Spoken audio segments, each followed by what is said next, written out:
আসসালামু আলাইকুম। আমরা আজকে পান্ডাসে যে জিনিসটা দেখব সেটা হচ্ছে কি select column based on data types. মানে কোনো একটা ডাটা টাইপসের উপর ভিত্তি করে আমরা কি করব কলামকে সিলেক্ট করব। ঠিক আছে? কোনো একটা ডাটা ফ্রেমে কলামগুলোকে সিলেক্ট করব। তো এটা হচ্ছে কি আমাদের select column based on data types. আচ্ছা। তো প্রথমত আমরা জুপিটার নোটবুকে চলে গেলাম এবং জুপিটার নোটবুকে যাওয়ার পর আমাদের হেডিংটা হচ্ছে সিলেক্ট ডাটা টাইপস এবং আমরা কি করলাম না পান্ডাস এবং নামপাইকে ইম্পোর্ট করে নিয়েছি এবং পাশাপাশি আমরা একটা ডাটা ফ্রেম রিড করেছি সেটা হচ্ছে রিড সিএসভি e-data.csv নামে যে ফাইলটা আছে সেটাকে আমি রিড করছি। ঠিক আছে? ডিএফ এর ভিতরে রাখছি এবং যদি আমি df.head দেই তাহলে আমাদের যে ডাটা ফ্রেম যেটা আছে সেটা চলে আসলো বা সিএসভি ফাইলটা চলে আসলো এবং এই সিএসভি ফাইলে আমি যদি একটু df.info দিই তাহলে এখান থেকে আমি দেখতে পারতেছি যে এখানে আমার সকল ধরনের ইনফরমেশন চলে আসছে এবং আমি দেখতেছি যে কাস্টমার আইডি এটা একটা কি ইন্টিজার টাইপের ভ্যালু। দেখেন এখানে কিন্তু একটা ইন্টিজার টাইপের ভ্যালু। তারপরে জেন্ডার এটা একটা অবজেক্ট। ঠিক আছে? অবজেক্ট বলতে কি ওই যে স্ট্রিং যেটাকে বলি বা হচ্ছে কি আমরা বলি ক্যারেক্টার যেটা বলি সেটা। ঠিক আছে? তো তারপর আমরা কি বলতেছি এজটা হচ্ছে কি ইন্টিজার 64 বিট। তাহলে হচ্ছে কি এজ একটা ইন্টিজার টাইপের ভ্যালু বা পূর্ণ সংখ্যা।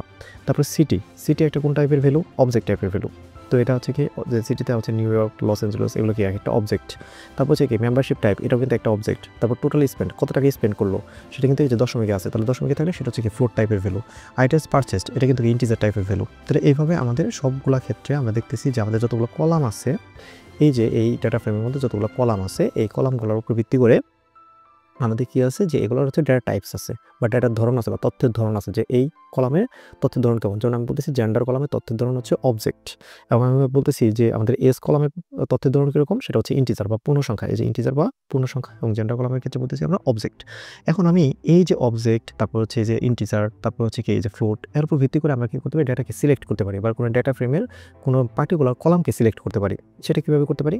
তো আমরা চাইলে df.select dtypes select D types যে ফাংশনটা আছে এর মাধ্যমে আমরা কি করি এর মাধ্যমে আমরা হচ্ছে কোনো একটা পার্টিকুলার জিনিসকে মানে চিন্তা ভাবনা করে বা কোনো একটা ডাটা টাইপসকে চিন্তা ভাবনা করে হচ্ছে সেই কলামগুলোকে সিলেক্ট করে নিয়ে আসতে পারি।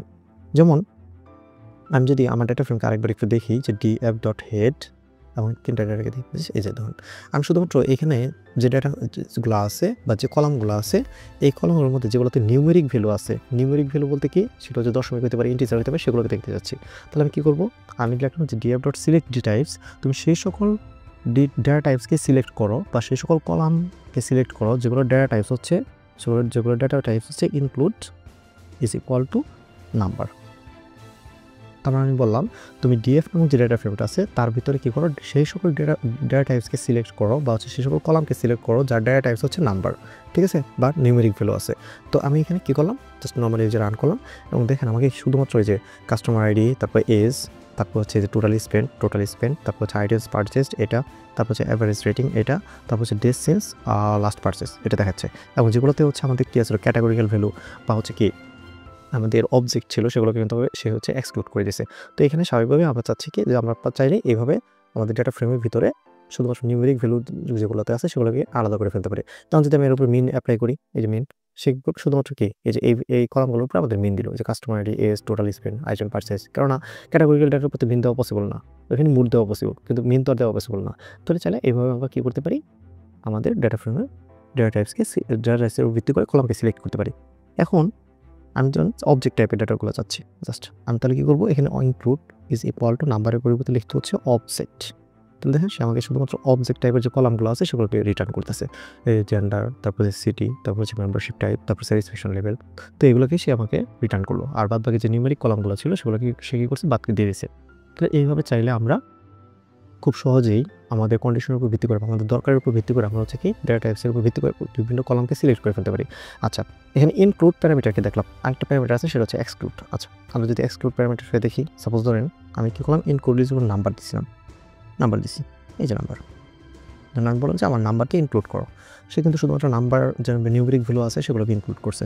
এখন যদি বলি আমি তুমি কী করবা এক্সক্লুড করবা নাম্বারকে কী করবা এক্সক্লুড করবা। আচ্ছা সে যদি নাম্বারকে এক্সক্লুড করে তার মানে কি সে নিউমেরিক কলাম ব্যতীত যে সকল কলামগুলো পাবে সেগুলোকে সে ইনক্লুড করে দেবে। তার মানে এটা হচ্ছে কার সমতুল্য ইনক্লুড ইজ ইকুয়াল টু অবজেক্টের সমতুল্য। তো এইভাবে চাইলে আমরা কী করতে পারি ডাটা টাইপসকে সিলেক্ট করে ফেলতে পারি।